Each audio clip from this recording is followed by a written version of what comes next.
Hello प्यारे बच्चों, नमस्कार सभी को। स्वागत है आप सभी का साइंस एंड फन पर, जहां टीचर्स आपको दिल और दिमाग दोनों से पढ़ाते हैं। तो बच्चों, पहले तो मैं आपसे क्षमा चाहूँगा कि ये लेक्चर जो कि लास्ट लेक्चर है रियल नंबर्स का, इससे पहले एक लेक्चर हो चुका है, वो काफ़ी पहले हुआ था और इसमें बहुत टाइम लग गया ये वाला लेक्चर लाने में। कभी ना कभी देखो, इस लेक्चर के ग्रह खराब थे, ठीक है ना। मैं जब भी इस लेक्चर को शूट करने आता था या जब भी हम इसको शेड्यूल करते थे, तो कोई ना कोई अड़चन आ जाती थी, ठीक है जी। मैं एक्सक्यूज नहीं दे रहा हूँ, बस ठीक है, कह सकते हो हमारी भी मिस्टेक है और कुछ हमारी किस्मत की भी मिस्टेक है। लेकिन ठीक है, मतलब अब फाइनली ये लेक्चर आ चुका है और आज इस लेक्चर को हम खत्म कर देंगे, यानी इस रियल नंबर चैप्टर को हम फिनिश कर देंगे। पिछले लेक्चर के अंदर हमने क्या पढ़ाया था वो मैं एक बार समराइज कर देता हूँ। हम लोगों ने जाना था कि रियल नंबर्स क्या होते हैं, यानी रैशनल इरेशनल क्या होता है। फिर हम लोगों ने जाना कि प्राइम फैक्टराइजेशन क्या होती है। हम लोगों ने फंडामेंटल थ्योरम ऑफ अर्थमेटिक के बारे में ज्ञान लिया। हम लोगों ने एलसीएम एचसीएफ के बारे में ज्ञान लिया और हम लोगों ने उससे रिलेटेड बहुत सारे क्वेश्चंस भी किए। इन शॉर्ट, हमने अपनी फर्स्ट एक्सरसाइज, नई बुक के अकॉर्डिंग फर्स्ट एक्सरसाइज और ओल्ड बुक के अकॉर्डिंग सेकेंड एक्सरसाइज पूरी की पूरी फिनिश कर ली थी। मैंने लास्ट लेक्चर के आखिरी में बताया था कि आज यानी जो नेक्स्ट लेक्चर आएगा उसके अंदर हम दो बचे हुए इंपॉर्टेंट टॉपिक करने वाले हैं, which is very very important. यानी आज का लेक्चर सुपर इंपॉर्टेंट होने वाला है। उसके अंदर मैंने आपको बताया था कि आज हम पढ़ने वाले हैं एक तो वर्ड प्रॉब्लम्स, जो कि आएंगी ही आएंगी, चाहे वो केस स्टडी फॉर्मेट में आए, चाहे वो एमसीक्यू फॉर्मेट में आए, चाहे वो डायरेक्ट टू मार्क्स क्वेश्चन में आए। और दूसरा में पढ़ना है proving irrational number as irrational using contradiction method. मैं कह रहा हूं कि अगर आपके पेपर में ये क्वेश्चन नहीं आया तो मैं अगले साल से पढ़ाना छोड़ दूंगा। आप अगर मेरी पास्ट ईयर जो भी लास्ट सेशन गया था उनकी वीडियोस उठाकर देखो, तो 21 मार्च को हमारा पेपर हुआ था। तो 18, 19, 20 ये 3 दिन हम लोगों ने मैथमेटिक्स पढ़ाई थी और 20 की सुबह, मतलब 21 की सुबह भी 5 बजे हमने वो मैथ्स पढ़ाई थी। तो पांचों दिन, मतलब इन 3 के 3 दिन प्लस 21 की सुबह वाले लेक्चर के अंदर भी मैंने एक क्वेश्चन बताया था कि ये आपका पेपर में आएगा। वो इस चैप्टर से रिलेटेड था और वो आया था तीनों के तीनों सेट के अंदर, बेसिक में, स्टैंडर्ड में। यानी आपका ये क्वेश्चन बहुत इंपॉर्टेंट। तो आज का लेक्चर आपको 3 से लेकर 4 नंबर देकर जाएगा ही जाएगा, इसका कोई दो राहे नहीं है। आज के लेक्चर देखने से पहले फिर दरखास्त करूंगा, माना ठीक है जी, 1 महीना बीत चुका है। अगर आपने वो लेक्चर देख लिया था तो एक बारी 1.5x पे जाके दोबारा देख लीजिए, और अगर आपने नहीं देखा तो प्लीज़ जाके देख लो, मैं डिस्क्रिप्शन में लिंक छोड़ रहा हूँ और पहले उसको देख लो, जल्दी जल्दी देख लो। बहुत सिंपल सा एक टॉपिक पढ़ाया है, 1.1 अपनी ख़त्म कर लो, उसके बाद आ जाओ अपनी 1.2 और बचे हुए वर्ड प्रॉब्लम्स की ओर। तो विदाउट वेस्टिंग एनी टाइम शुरू करते हैं सबसे पहला topic, which is word problems, ठीक है ना। अब वर्ड प्रॉब्लम दो प्रकार की आएंगी, यानी एक के अंदर आपको निकालना होगा एचसीएफ या एक निकालना होगा आपको एलसीएम। समस्या यही है कि हमें कब कौन सा निकालना है। अब बच्चे जो ऑफलाइन में है, पेड बैच में है, ये जो बच्चे पास्ट में पिछले 16 साल से मैं जिन बच्चों को पढ़ा रहा हूँ, उनकी समस्या यही है कि सर एचसीएफ निकालें या एलसीएम निकालें। तो बेटा एचसीएफ, देखो पहली बात तो मैं आपको पहले मतलब बताऊं, HCF is the highest common factor. एक ऐसा फैक्टर, मतलब टुकड़े करने, चीजों को कम करना है, छोटा करना है, डिवाइड करना है। एलसीएम मल्टीपल, यानी मल्टीप्लाई करना, बढ़ाना है, ठीक है ना। पहला लॉजिक तो ये आपके दिमाग में बस जाना चाहिए। दूसरा, कुछ वर्ड्स भी होते हैं, जैसे वर्ड आता है मैक्सिमम, जैसे वर्ड आता है लार्जेस्ट, जैसे वर्ड आता है लॉन्गेस्ट, ठीक है जी। और यहाँ पर वर्ड आता है मिनिमम, स्मॉलेस्ट, एटसेट्रा। ऐसे कोई वर्ड अगर आपको दिखाई दिए या मतलब दिखाई दिया तो आपको चुन लेना है कि आपको एचसीएफ निकालना है या एलसीएम निकालना है। बाकी मैं एक नहीं दो नहीं, हमारे एनसीईआरटी में तो सिर्फ 2 क्वेश्चन दिए हुए हैं, मैं एक नहीं दो नहीं 5-6 क्वेश्चन लेकर आया हूँ। आप आराम से देखो और फर्क पता करो कि कब एलसीएम निकालना है और कब एचसीएफ, ठीक है जी। तो एलसीएम एचसीएफ निकालना मैंने लास्ट लेक्चर में सिखाया था, तो वो जाकर देख लेना, ठीक है ना। और मेरे कराने से पहले, मेरे बताने से पहले प्लीज कमेंट में बताते रहें कि एलसीएम है या एचसीएफ। आपकी गट फीलिंग या आपकी नॉलेज, आप चेक करो कि सही सोच रहे हो या नहीं सोच रहे हो, क्योंकि मोस्ट ऑफ द टाइम बच्चे यही गलती करते हैं, एलसीएम की जगह एचसीएफ और एचसीएफ की जगह एलसीएम। चलो जी, क्या कह रहा है। An army contingent of 616 member is to march behind an army band of 32 members in a parade. The two groups are to march in the same number of columns, ठीक है जी। तो टोटल 616 मेंबर्स हैं army के, उनको 32 band वालों के पीछे marching करनी है, ठीक है जी, वो आप लोगों ने परेड में देखा होगा। The two groups are to march in the same number of columns, कह रहे रोज कितनी भी हो लेकिन नंबर ऑफ कॉलम सेम होना चाहिए। जैसे फॉर एग्जाम्पल ऐसे, मतलब ये कितना भी हो सकता है, ये आ गए हमारे बैंड और ये आ गए हमारे आर्मी कंटिजेंट, ठीक है जी। तो जो ये रोज है ना, ये सेम होनी चाहिए, 1 2 3 4 5, 1 2 3 4 5 या 6 या 8, वो आपको बताना है क्या होंगी। Find the maximum number of columns, आपको ये कॉलम ही बताने हैं कि कितने होंगे कि ताकि वो सेम तरीके से मार्च कर पाए। अब वहां पर वर्ड आ चुका है मैक्सिमम। अब जब मैक्सिमम वर्ड आ चुका है तो क्लियर है यहां पर क्या निकालना है, एचसीएफ, ठीक है ना। तो maximum number of column in which they can March, maximum number of columns in which they can march is equals to SCF of 616 and 32, ठीक है जी। आज मेरा काम सिर्फ ये बताना है कि आपको एलसीएम निकालना है या एचसीएफ। मैं सॉल्विंग पार्ट में नहीं जा रहा हूँ, वो आपको आता है, आई होप आप कर पाएंगे। तो और ये वैसे भी आपकी एनसीईआरटी का क्वेश्चन है, पुरानी एनसीईआरटी का क्वेश्चन है, नई में तो खैर नहीं है। तो एचसीएफ 616 और 32। अब हमने एचसीएफ क्यों निकाला, क्योंकि पहला तो वर्ड दे रखा है maximum.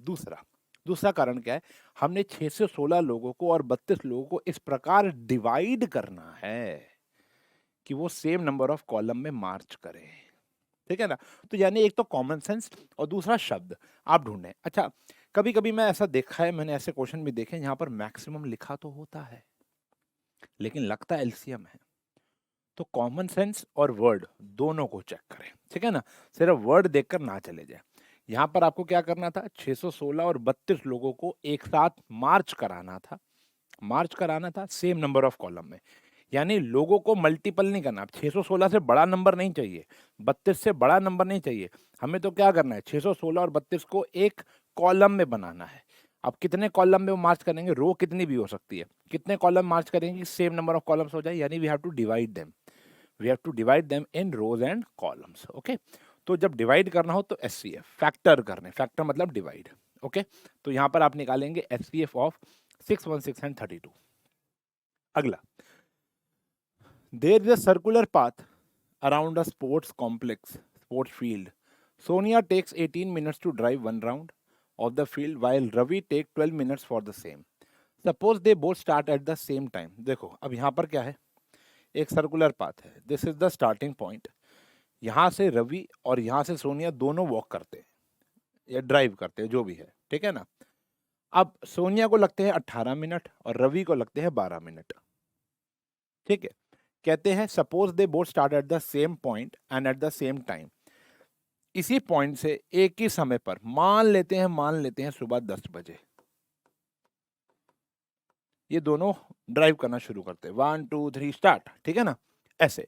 And go in the same direction after how many minutes, कितने मिनट बाद दे विल मीट अगेन, भाई मिलेंगे तो बहुत बारी, लेकिन इसी पॉइंट पर सबसे पहली बारी कब मिलेंगे, इसी पॉइंट। तो आपको क्या करना है, देखो आपको एक चक्कर में तो मिलेंगे नहीं यहाँ पर, क्योंकि जब हम सोनिया एक चक्कर मारेगी तो उससे पहले रवि का एक चक्कर पूरा हो चुका होगा, क्योंकि सोनिया 18 मिनट ले रही है, रवि 12 मिनट ले रहा है। तो यहां पर आपको मल्टीपल चक्कर काटने पड़ेंगे, एक चक्कर में तो मिलने वाले नहीं है, और एक से कम तो होगा नहीं, बिल्कुल ही भूल जाओ, ठीक है ना। एक से कम स्टार्टिंग पॉइंट पे कैसे मिल जाएंगे। तो पहली बात तो यहां पर आपको एक तो लीस्ट टाइम चाहिए, स्मॉलेस्ट टाइम चाहिए, जल्द से जल्द मिलने चाहिए, क्योंकि मिलेंगे तो बहुत बारी। अगर वो पूरी जीवन घूमते रहे ना तो वो जीवन में इनफाइनाइट टाइम्स मिलेंगे, लेकिन आपको बताना है first time after how many minutes they will meet again at the starting point, पहली बारी। तो after LCM of 18 and 12 minutes they will meet again। अब यहां एलसीएम क्यों लिया, क्योंकि हमें चीजों को मल्टीपल करना है, क्योंकि एक राउंड में नहीं, 2 राउंड में नहीं, 3 राउंड में नहीं, 4 राउंड में, पता नहीं कितने राउंड बाद जाकर वो मिलेंगे।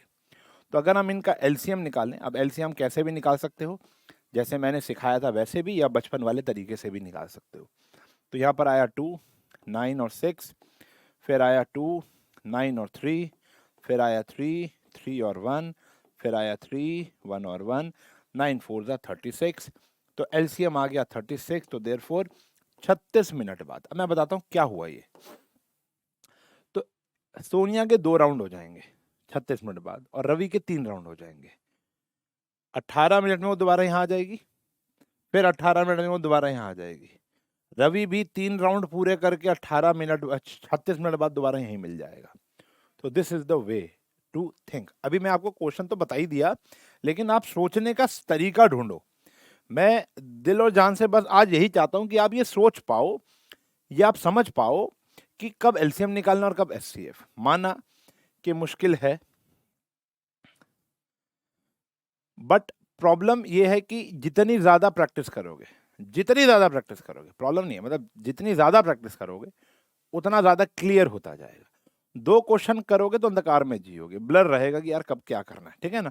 तो मैं तो 5-6 लाया हूँ, और भी बहुत सारे आप, और आर डी शर्मा, पीके गर्ग, आर एस अग्रवाल, और आपकी एग्जाम्पलर उठा सकते हो और क्वेश्चन कर सकते हो, पास्ट ईयर क्वेश्चंस। बाकी हम तो अभी एक वो लेकर आएंगे ना, क्विज आपके लिए। तो अब लेकर, आपको पता है क्विज शुरू हो चुकी हैं, तो वो लेकर आएंगे। 3 alarm clocks rings eight interval of 4, 12 and 20। 3 alarm clock है, एक पे वो हर 4 मिनट बाद बजती है, एक हर 12 मिनट बाद, और एक हर 20 मिनट बाद। ठीक है जी। If they start ringing together, मान लो तीनों को हमने एक साथ बजाया पहली बारी, मान लो 12 बजे, ठीक है ना। After how many time they will next ring together. तो बेटा ये तो सेम ही क्वेश्चन हो गया। Start driving at same point at same time, और यहाँ स्टार्ट रिंगिंग टुगेदर। तो ये तो एक ही बात हो गई, फर्क नहीं है दोनों क्वेश्चन में। यहाँ पर भी आप क्या निकालोगे, आफ्टर हाउ मच टाइम, यहाँ पर भी क्या निकालना है आपको, एलसीएम ऑफ 4, 12 और 20। 4, 12 और 20 का क्या निकालना है बेटा, एलसीएम निकालना है। 2, 6, 10 आ गया, फिर 2 आया, 1, 3 और 5 आ गया, 3 आ गया, 1, 1, 5 आ गया, 5 पे आ गया 1, 1 और 1 आ गया।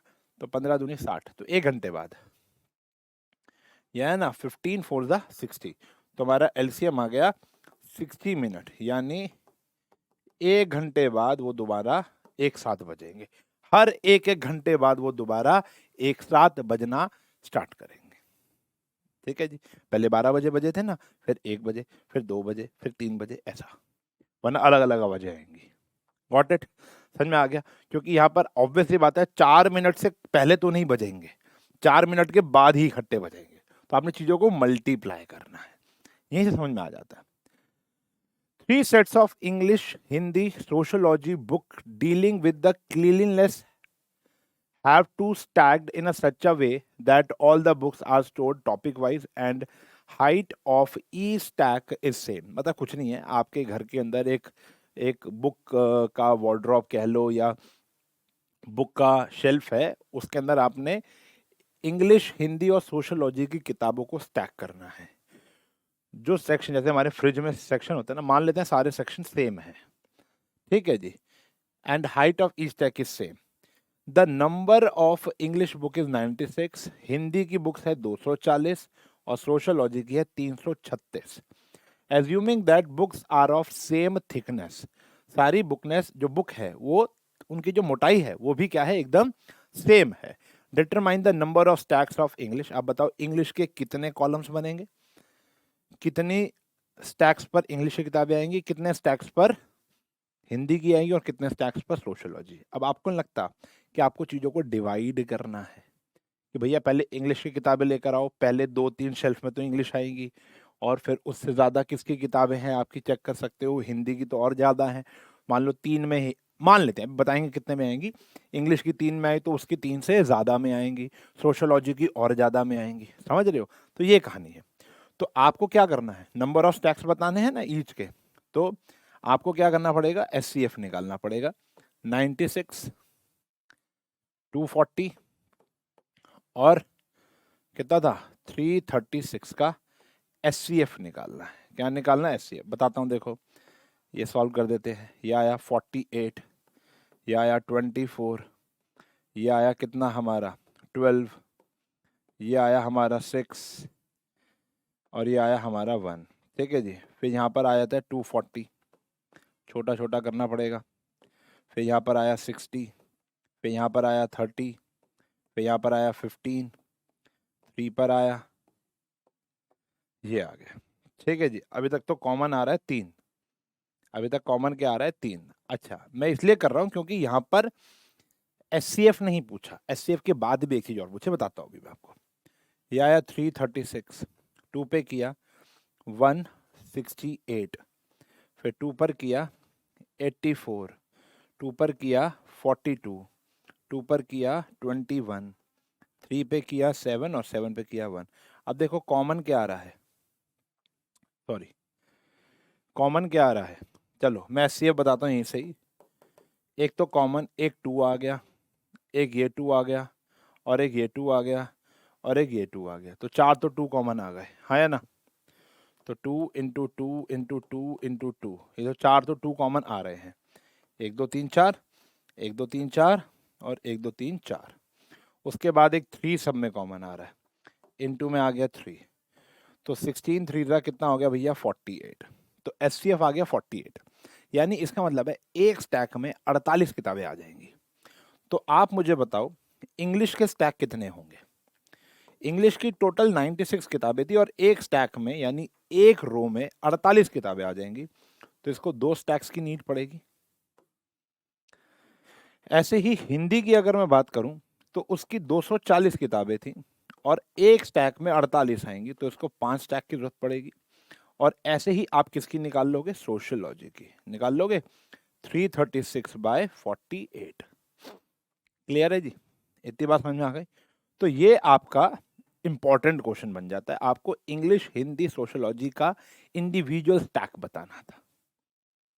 ठीक है जी, बात समझ में आ गई? तो 48 मीन्स कि अगर आपकी ऐसी अलमारी है तो एक अलमारी में 48 किताबें आएंगी, तो यानी ये 2 तो इंग्लिश को ही चाहिए, फिर ऐसे 5 किसको चाहिए? हिंदी को चाहिए, और ऐसे सोशियोलॉजी को चाहिए। बात समझ में आ गई? क्लियर है? तो क्वेश्चन का मतलब हमें चीजों को डिवाइड करना है, ज्यादा नहीं करना। ऐसे ही ये वाला क्वेश्चन आपका होमवर्क में रहेगा, माँ कसम होगी वैसे आपकी एनसीईआरटी का एग्जाम्पल है, पुरानी एनसीईआरटी का एग्जाम्पल था शायद, या नहीं का भी हो सकता है। एक स्वीट सेलर था जिसके पास 420 काजू बर्फी थी और 130 बादाम बर्फी थी। She want to stack them in such a way that each stack is of the same number. ठीक है जी, and they taken up at the least area. तो फिर वही आपको करना है, जैसे अभी आपने किताबों को स्टैक किया था, यहाँ पर आपने बर्फी को स्टैक करना है। अब 2 सवाल हैं यहाँ पर, एलसीएम निकलेगा, एचसीएफ निकलेगा, दूसरा नंबर ऑफ ट्रेज कितनी होंगी ये भी आपको बताना है। ठीक है जी, कमेंट सेक्शन में जवाब देंगे, जो सही जवाब देगा उसको एक हर्ट मिलेगा। Got it? तो this is your homework, very easy question. Got it? तो यहाँ पर हो गए बेटा हमारे क्वेश्चन खत्म।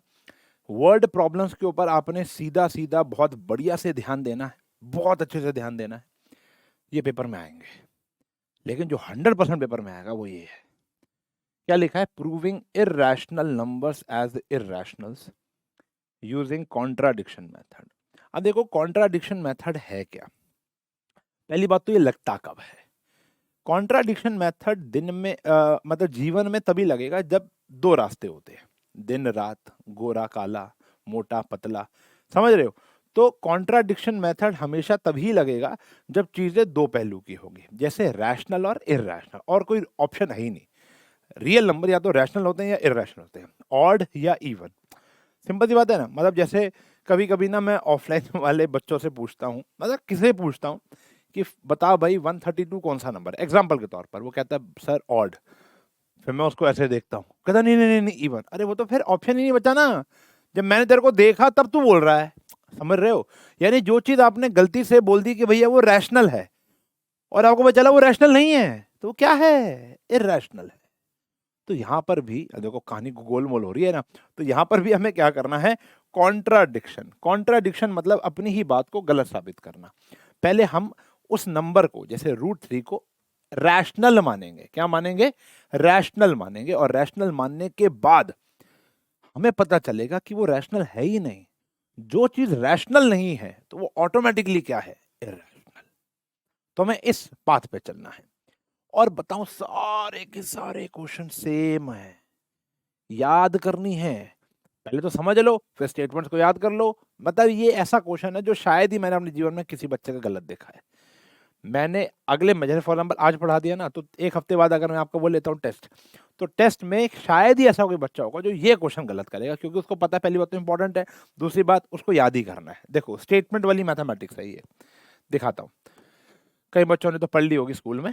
अब कह रहे प्रूफ करो √3 को इर्रेशनल।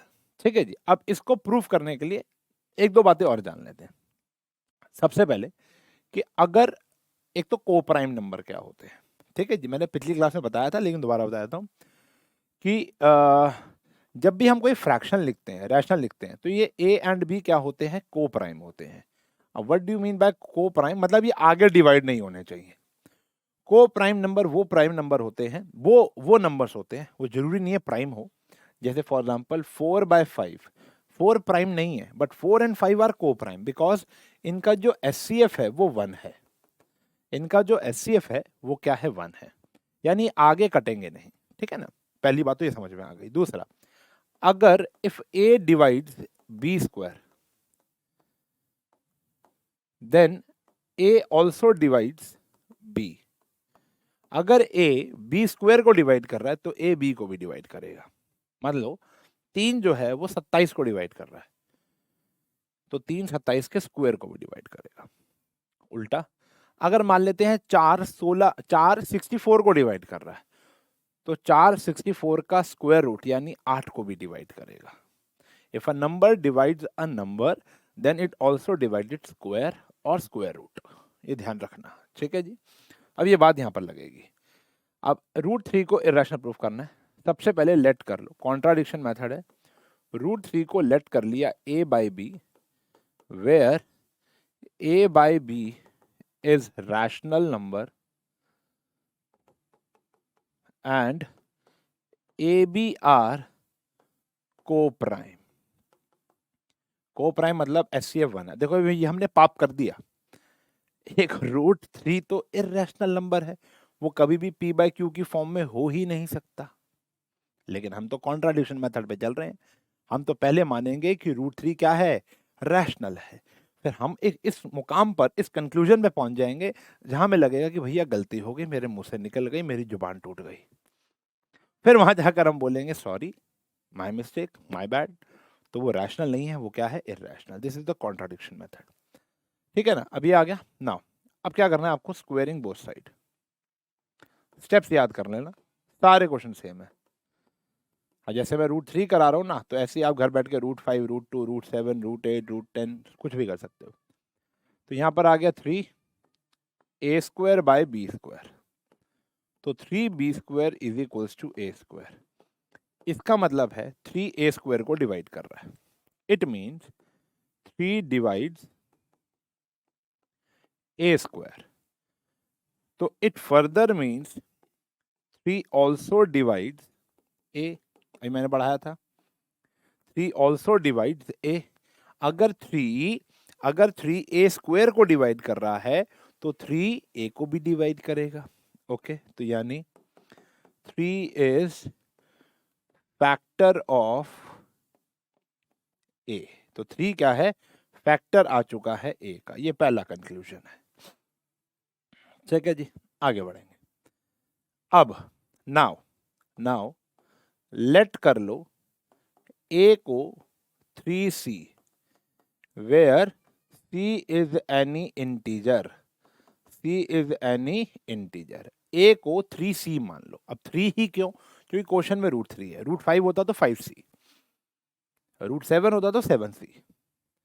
a की जगह यहां पर पुट कर दो 3c, तो 3b², 3c का whole square, 3b², 9c², b² is equals to 3c², b² is equals to 3c²। ये आ गया बेटा हमारा। अगर हम चलो फर्स्ट सेकंड ना भी लिखें यहाँ पर तो चल जाता है। ठीक है ना, तो b² आ गया 3c²। अब इसका मतलब क्या हुआ कि जैसे यहाँ पर था 3a² को डिवाइड कर रहा था, अब यहाँ पर क्या है, 3b² को डिवाइड कर रहा है। It means 3 divides b²। It further means 3 also divides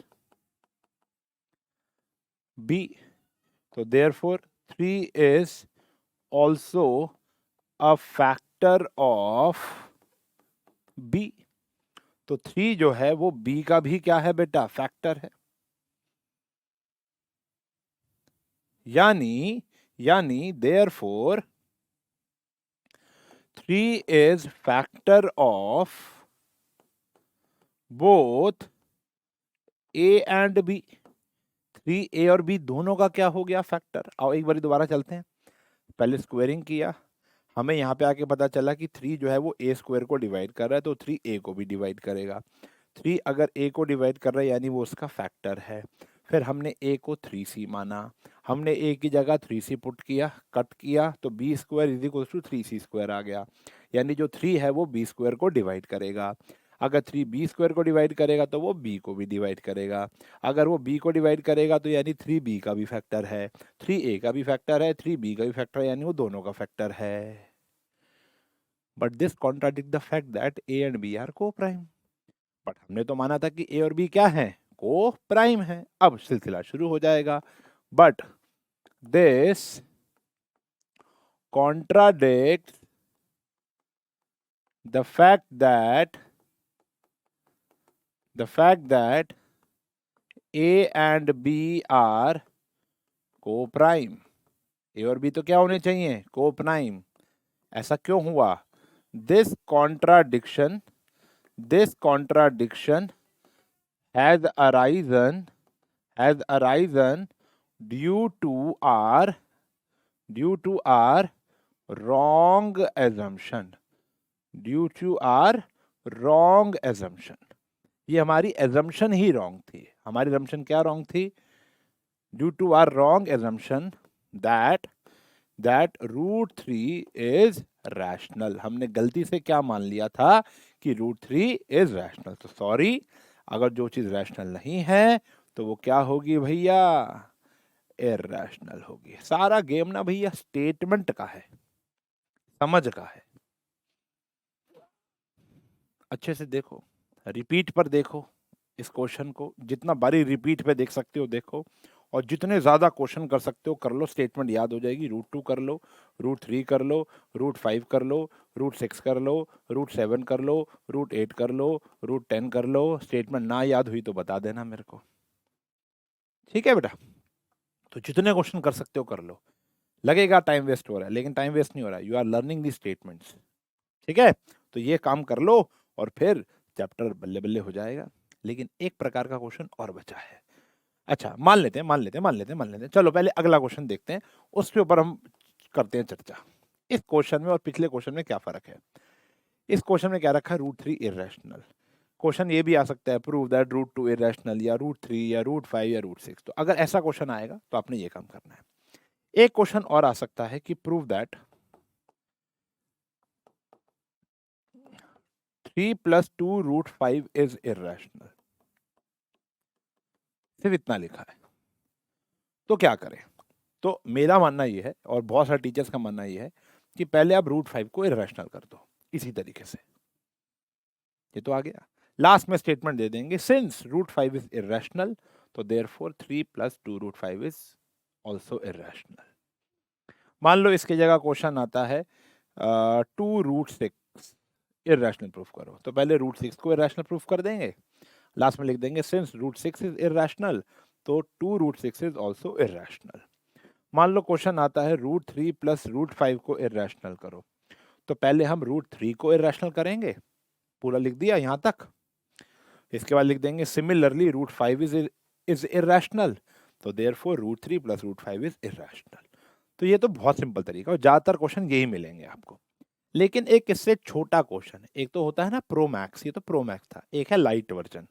अब जो लाइट वर्जन है वो ये है, यानी अगर टीचर को इतनी ज़्यादा डिटेल नॉलेज नहीं चाहिए, टीचर चाहती है या चाहता है कि आपसे बस वो कम मार्क्स में ये ला कॉन्सेप्ट पूछ ले, तो कहते हैं कि गिवन दैट √5 इज इरेशनल। ये तो गिवन है कि √5 क्या है, इरेशनल। हमें वो मत प्रूव करो, यानी वो सारा तामझाम मत करके दिखाओ, बस हमें ये प्रूव करके दिखा दो कि 2 √5 - 3 भी क्या है, इरेशनल। और 2 मार्क्स में आ गया। 1 मार्क में आया तो डायरेक्ट इरेशनल टिक करना है, 2 मार्क्स में आया तो कैसे रिप्रेजेंटेशन करना है। This is the last question of today's class. फिर सबसे पहले 2 √5 - 3 को a/b ले लो, where a by b is rational number. ठीक है जी, आप को प्राइम वगैरह लाइन भी लिख सकते हो, उसकी जरूरत नहीं है। फिर आप यहां से √5 की वैल्यू निकाल लो। a बाई बी, वहां जाकर +3 आया, 2√5 एलसीएम लिया, 3b अपॉन में b, 2 डिवाइड हो गया, तो a + 3b अपॉन में 2b आ गया, ये आ गया। अब यहां से तामझाम स्टार्ट हो जाएगा। आप देखो, since a by b is rational था, ये तो क्वेश्चन में गिवन था, मतलब हमने माना था a बाई बी क्या है, रैशनल। तो a + 3b अपॉन में 2b इज ऑल्सो रैशनल। ये तो हमें बचपन से पता है ना कि अगर एक रैशनल के साथ कुछ प्लस माइनस इनटू डिवाइड किया जाए तो वो भी क्या रहता है भैया, रैशनल रहता है। तो अगर a + 3b अपॉन में 2b भी रैशनल है तो इसका मतलब √5 भी रैशनल हो गया, क्योंकि वो उसके बराबर है, क्योंकि वो उसके बराबर है। लेकिन लेकिन but this contradicts the fact that √5 is irrational। ये क्वेश्चन में गिवन है, चेक करो। क्वेश्चन में पहले ही बोल दिया था कि √5 क्या है, इर्रेशनल नंबर है। ठीक है जी। दिस कॉन्ट्राडिक्शन, ऐसा क्यों हुआ, this contradiction, same line, has arisen due to our wrong assumption, due to our wrong assumption. हमने क्या गलत मान लिया था कि ये एक रैशनल है, दैट 2√5 - 3 इज रैशनल। हमने गलती से क्या मान लिया था कि ये क्या है, रैशनल है। तो जो चीज रैशनल नहीं है वो क्या होगी भैया, इरैशनल। तो इरैशनल नहीं है, देयरफॉर इज इरैशनल। बात समझ में आ गई, सॉरी मांगी, क्या कर दिया, इरैशनल। तो ये दो प्रकार के क्वेश्चन है, आजकल ये वाला ज्यादा डिमांड में है। बाकी दोनों ही इक्वल, मैं तो मान के चलता हूँ दोनों ही इक्वल है, कभी कोई आ रहा है कभी कोई आ रहा है। UT, mid term, pre board, school के अंदर तो कुछ भी आ सकता है, लेकिन बोर्ड में आने के चांसेस दोनों के 50-50 रहते हैं। स्कूल के अंदर ये ज्यादा पूछते टीचर, बाकी पता नहीं क्या दिक्कत है। लेकिन हाँ, मैंने आपको ये सारे के सारे पैतरे बता दिए, इस कॉन्सेप्ट को कैसे पूरा करोगे। ठीक है जी। आपकी नई बुक के अकॉर्डिंग सेकंड एक्सरसाइज, पुरानी बुक के अकॉर्डिंग थर्ड एक्सरसाइज, पूरी इसके ऊपर डिपेंडेंट है, जाके कर सकते हो। जाके क्या करना है, इसी में एडिशन, अपने आप ही क्वेश्चन बनाओ, अपने आप ही लिख दो, स्टेटमेंट याद करने का गेम है भैया ये सारा। ठीक है ना। तो ये वाला भी चैप्टर आपका खत्म हो गया है। Now real numbers is over. अगली क्लास में मैं आपको कराने वाला हूँ पॉलिनोमियल, लेकिन ये थोड़ा उशांक स्टाइल से होगा। हमारा NCERT is very boring, polynomial in science and fun style, चलो उशांक नहीं लिखते, इन एसएनएफ स्टाइल। ठीक है ना। तो इसको हम थोड़ा सा डिफरेंट तरीके से पढ़ाएंगे। कुछ टीचर्स ने आपके स्कूल में भी ऐसे ही पढ़ाया होगा, लेकिन बहुत कम टीचर्स हैं जो इस तरीके से पढ़ाते हैं, इस तरीके के क्वेश्चन कराते हैं स्टार्टिंग में। ठीक है ना। तो हम शुरुआत ही अच्छे क्वेश्चन से करेंगे, पहले बेसिक पढ़ाएंगे और फिर इसको भी हम 2 लेक्चर्स में ख़त्म करने की कोशिश करेंगे। वैसे अगर एनसीईआरटी देखो तो 1 लेक्चर में ख़त्म हो जाता है, लेकिन हम 2 से लेकर 3 लेक्चर में ख़त्म करेंगे, क्योंकि जो एनसीईआरटी है वो महाबकवास है इस चैप्टर की। हमें पढ़ने हैं बेहतरीन क्वेश्चन। ठीक है जी। क्योंकि आपका बीड़ा उठाया तो पूरा ढंग से उठाएंगे। ठीक है ना। डन है। तो नेक्स्ट वीक इसका आएगा, तब तक आप अपना रियल नंबर्स पूरा कर लो। Got it. तो मिलेंगे अगली क्लास में पॉलिनोमियल के साथ, तब तक के लिए bye bye, take care, have a nice day.